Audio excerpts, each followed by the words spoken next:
നടക്കുമെന്ന് എനിക്ക് തോന്നുന്നില്ല. നിന്നെ കൊണ്ട് ഇങ്ങനെ പെണ്ണ് കാണാൻ നടക്കുന്നതല്ലാതെ നിന്റെ കല്യാണം നടക്കുമെന്ന് എനിക്ക് തോന്നുന്നില്ല. നിനക്കൊരു കാര്യം അറിയോ? നിനക്ക് വേണ്ടി പെണ്ണ് നോക്കി എനിക്കിപ്പോ എന്റെ പിള്ളേരെ നോക്കാനുള്ള സമയമില്ല. കണ്ടോ, എനിക്കൊന്നും ഇവനോട് പറയാൻ പറ്റത്തില്ല. അപ്പോഴത്തേക്ക് അവനൊക്കെ ദേഷ്യം വന്ന് പല്ലങ്ങ് കടിക്കും. ദേഷ്യം വന്ന് പല്ല് കടിച്ചല്ലേ ഞാനത്? പിന്നെ ഇപ്പൊ പെണ്ണ് കാണാൻ പോയ വീടില്ലയോ, അവിടുത്തെ ഒരു അരിമുറ കിടത്തിന്റെ പോക്കറ്റ് ഇട്ട് അത് ഞാൻ ചവച്ച ശബ്ദമാണ് കേട്ടത്. എന്റെ ഉത്തമ, നീ ഈ പെണ്ണ് കാണാൻ നടക്കുന്നത് അരിമുറുക്കും വറുത്തതും പൊരിച്ചതും തിന്നാനാണോ? ഇങ്ങനെയാണെന്ന് നീ കൊളസ്ട്രോൾ വന്ന് ചാവത്തേ ഉള്ളൂ. ഈ ചടങ്ങ് നടന്നേനെ, ഈ പെണ്ണ് സമ്മതിച്ചേനെ. ഇവന്റെ ഒരു ഒറ്റ കാരണമാണ് ഇത് മുടങ്ങിയത്. ഞാൻ ഒറ്റടുത്തും കാരണമൊന്നുമല്ല. ആ പെണ്ണിന്റെ അച്ഛൻ എന്തോ വർത്തമാനം എന്നോട് പറഞ്ഞത്. പെണ്ണിന്റെ അച്ഛൻ വർത്തമാനം പറയപ്പെടാ. ആ പെണ്ണ് ചായയും ബിസ്ക്കറ്റുമായിട്ട് വന്നപ്പോ നീ എന്തുവാ കാണിച്ചത്? ഞാൻ ആ ബിസ്ക്കറ്റ് എടുത്തിട്ട് പെണ്ണിന്റെ മുഖത്തോട്ട് നോക്കി ചായക്കകത്ത് മൂക്കി പിടിച്ചു. ആ ബിസ്ക്കറ്റ് കുതിർന്ന് ചായക്കകത്ത് വീണു. ഞാൻ അത് ഇങ്ങനെ കൈ കൊണ്ട് കറക്കിട്ട് ഗിൽക്കുന്നുണ്ട് കുടിച്ചു. കുടിച്ചപ്പോ ആ പെണ്ണിന്റെ തന്ത എന്താ എന്നോട് പന്നവർത്താനം പറഞ്ഞത്? പറയ് എന്തോ അച്ഛൻ പറഞ്ഞത് നീ തന്നെ പറ. പക്വതയില്ലാത്ത കിണുങ്ങാമണിയെ എന്റെ കൊച്ചിനെ കല്യാണം കഴിച്ച് കൊടുക്കത്തില്ലെന്ന്. എന്റെ പൊന്നു കുഞ്ഞെ, ഈ കല്യാണം നടന്നായിരുന്നെ ആ വീട്ടുകാരൻ നിനക്ക് എന്തോരം ബിസ്ക്കറ്റ് മേടിച്ച് തന്നേനെ. പിന്നെ എന്നും അവരെ വീട്ടിൽ പോയി ബിസ്ക്കറ്റ് തിന്നാൻ അവര് വളർത്തുന്ന പട്ടിയാണോ ഞാന്? നിന്നെ കൊണ്ട് രാവിലെ 6 മണി മുതൽ വൈകിട്ട് 6 മണി വരെ പെണ്ണ് കാണാൻ കൊണ്ട് നടക്കുന്നതിന് നാട്ടുകാരിപ്പോ എന്തോ പറയുന്നതെന്ന് അറിയാവോ? എന്തുവാ? നീ ഞാനിപ്പോ രാപകല് കറക്ക വന്നു. അയ്യോ, ചുമ്മാ അല്ല എന്റെ കല്യാണം നടക്കാത്ത. അങ്ങോട്ട് നിന്റെ അച്ഛനാണെങ്കിൽ എന്റെ പുറകിന് നടക്കുക. ചുമ്മാ അല്ല ഞങ്ങളുടെ അച്ഛൻ പണിക്ക് പോയിട്ട് പൈസ കൊണ്ട് ഞങ്ങളുടെ വീട്ടിൽ കൊണ്ട് തരാത്തത്. ഞാൻ ഞങ്ങളുടെ അമ്മോട് പറയുന്നത്. ഞങ്ങളുടെ അച്ഛൻ നിങ്ങളുടെ പുറകെ നടക്കുന്ന കാര്യം ഞാൻ ഞങ്ങളുടെ അമ്മോട് പോയി പറയും. അങ്ങനാണോ? നിന്റെ അച്ഛനും നിന്റെ അമ്മയും എന്റെ പുറകിൽ നടക്കുവാ നിന്നെ ഒന്ന് കെട്ടിക്കാന്. പിന്നെ ഞാൻ കയറഴിച്ച് കിടക്കുന്ന കാളയില്ല എന്നെ പിടിച്ച് കെട്ടാൻ വേണ്ടി. നിന്നെ കല്യാണം കഴിപ്പിക്കാനെന്ന്. കഴിഞ്ഞ ഇടയ്ക്ക് ആ ചാരുമൂട്ടി പെണ്ണ് കാണാൻ ചെന്നപ്പോ നീ ആ പെണ്ണിനോട് എന്താ വർത്താനോ പറഞ്ഞത്? ചേച്ചിയല്ലേ പറഞ്ഞ ചായ കുടിച്ച് കഴിഞ്ഞ് ചെറുക്കനും പെണ്ണും കൂടെ 5 മിനിറ്റ് സംസാരിക്കാനൊക്കെ. അതൊരു നാട്ടു നടപ്പ് അനുസരിച്ച് ചെറുക്കനും പെണ്ണ് സംസാരിക്കാൻ 5 മിനിറ്റ് സമയം തരും. അന്നേരം നീ ആ പെണ്ണിനോട് എന്തുവാ പറഞ്ഞേന്നാ ചോദിച്ചത്? ഞാൻ ആ പെണ്ണിനോട് പറഞ്ഞു നമ്മുടെ കല്യാണം കഴിയുവാന്നെ നമുക്ക് 4 പിള്ളേർ വേണമെന്ന് പറഞ്ഞു. ഉടനെ ആ പെണ്ണ് എന്നോട് പറയാ എന്റെ 2 പിള്ളേരെ നോക്കാൻ നേരമില്ല, പിന്നെ ഇയാളെ 4 പിള്ളേരെ നോക്കുന്നതെന്ന്. അത് അവക്കൊരു അബദ്ധം പറ്റിയതാ. പിന്നെ വഴിയൊക്കെ പോകുമ്പോ വേറെ തട്ടുന്ന പോലെ 2 പിള്ളേരുണ്ടാതെ പോറ്റാ പറയുന്നത്. അതങ്ങ് പോട്ടെ. നിന്റെ അമ്മ തന്നെ നിന്റെ കല്യാണം മുടക്കില്ലയോ? ചങ്ങനാശ്ശേരി ചെന്നപ്പം ആ പെണ്ണ് എന്നോട് ചോദിച്ചു, ചേട്ടാ നിങ്ങളുടെ വീട്ടിൽ വാഷിംഗ് മെഷീൻ ഉണ്ടോ, മിക്സി ഉണ്ടോ, മുറ്റം തൂക്കുന്ന മെഷീൻ ഉണ്ടോ എന്ന് ചോദിച്ചപ്പോൾ ഞാൻ പറഞ്ഞു എന്റെ പൊന്നെ ഒന്നും കൊണ്ടും വിഷമിക്കണ്ട, ഞങ്ങളുടെ വീട്ടിൽ ഞങ്ങളുടെ അമ്മയുണ്ടെന്ന്. അങ്ങനാണോ പറയേണ്ടത്? എടാ, നീ കെട്ടിക്കൊണ്ട് വരുന്ന പെണ്ണ് വേണം നിന്റെ അമ്മയും പൊന്നുപോലെ നോക്കാന്, അല്ലാതെ വേലക്കാരിയായിട്ടല്ല നിർത്തേണ്ടത്. അതൊക്കെ നീ എന്റെ വീട്ടിൽ വരണമായിരുന്നു. എന്റെ അമ്മായിയമ്മ ഞാൻ പൊന്നു പോലെ നോക്കിയത്. ചാവാറായി കിടന്നപ്പോ എന്റെ അമ്മായിയമ്മ പറഞ്ഞു, മോളെ ശാന്തേ നീ ഇച്ചിരി കാപ്പി എടുത്തിക്കൊണ്ടുവാ. ഞാൻ കാപ്പി ഇട്ടുകൊണ്ട് വന്ന് ഒരു തോടം കാപ്പി കുടിച്ചതുമല്ല, എന്റെ അമ്മായിയമ്മ ഈ ലോകത്തുനിന്ന് എന്നെ നീക്കുമായിട്ട് വിട വാങ്ങി.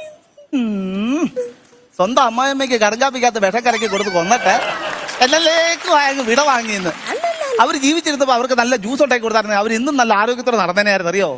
ആയ കാലത്ത് അവരെന്നോടെടുത്ത പോരെ എന്റെ പൊന്നുത്തമ്മ, നിന്നോട് പറയാതിരിക്കുക ആ ഭേദം. അയ്യോ, ഇപ്പൊ മനസ്സിലായി അമ്മാമ്മയും മരുമോളും തമ്മിലുള്ള സ്നേഹബന്ധം. നിങ്ങൾ കല്യാണം കഴിച്ചിട്ടുള്ള പെണ്ണുങ്ങളെല്ലാം ഇതേ രീതിയിലായിരിക്കും ജീവിക്കുന്നത്. അങ്ങനെ നീ പറയല്ലേ.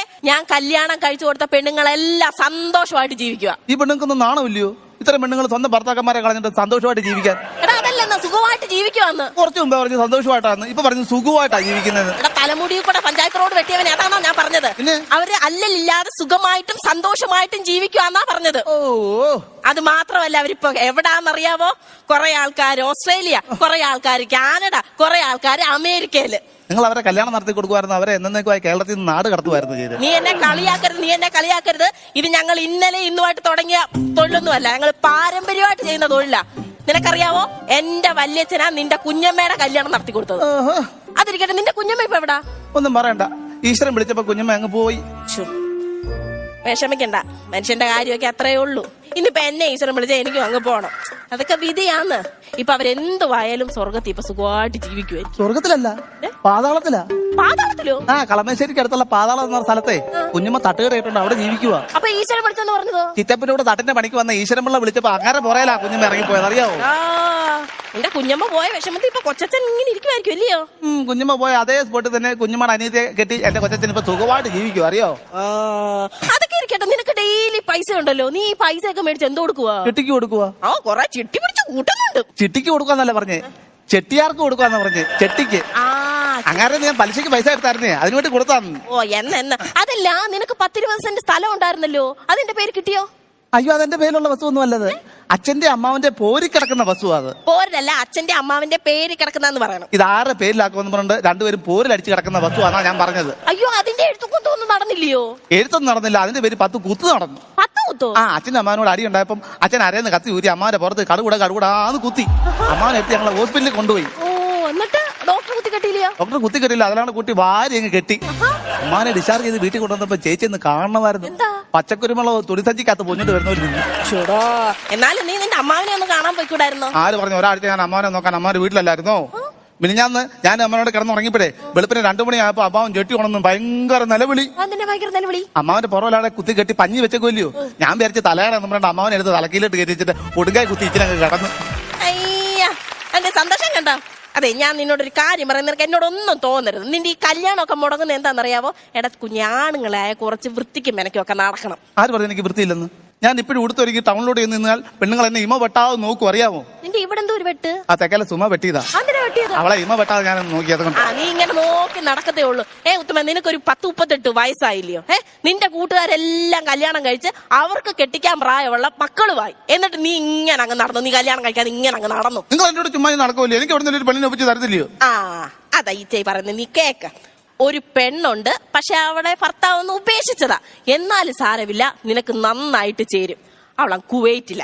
വയറ്റിലുള്ള പെണ്ണിനൊന്നും എനിക്ക് വേണ്ട. അതല്ലെന്ന്, അവൾക്ക് കുവൈറ്റ് ജോലിയാന്നാ പറഞ്ഞത്. ജോലിയാണോ? നിന്നെ പറ്റി ഈ സകലമായ ഡീറ്റെയിൽസ് ഞാൻ പറഞ്ഞിട്ടുകൊണ്ട് അവർക്ക് പ്രായവും പ്രശ്നമില്ല, വിദ്യാഭ്യാസവും പ്രശ്നമില്ല. അങ്ങനെ ചേച്ചി കാര്യം ചെയ്യും.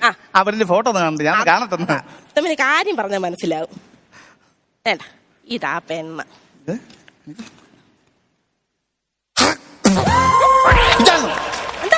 എന്റെ 22ാമത്തെ വയസ്സിൽ ഇവളെ ഞാൻ കല്യാണം കഴിച്ചിട്ട് എന്റെ ശല്യം സഹിക്കാൻ പറ്റാഞ്ഞിട്ട് എന്നെ പുറംകാലം കൊണ്ട് അടിച്ചിട്ട് ഇറങ്ങിപ്പോയാളാ ഇവളെ. ഞാൻ ഇവളെ വീണ്ടും കല്യാണം കഴിച്ച് എന്റെ കുടുംബത്തോട്ട് കൊണ്ടുവന്നിട്ട് വേണം അവളെന്നെ വീണ്ടും പീഡിപ്പിക്കാനില്ലയോ? ഇങ്ങനാണെങ്കിൽ നീ ഒരിക്കലും രക്ഷപ്പെടത്തില്ല ഉത്തമ. നീ ഒരിക്കലും രക്ഷപ്പെടത്തില്ല. ആര് രക്ഷപ്പെടും? നിന്നെ ഇപ്പൊ കല്യാണം കഴിക്കാൻ പറ്റാതെ കുവൈറ്റിൽ ഒരു പെണ്ണില്ലയോ, അതുപോലെ ബാക്കിയുള്ള പെണ്ണുങ്ങളെല്ലാം രക്ഷപ്പെടും. ചേച്ചി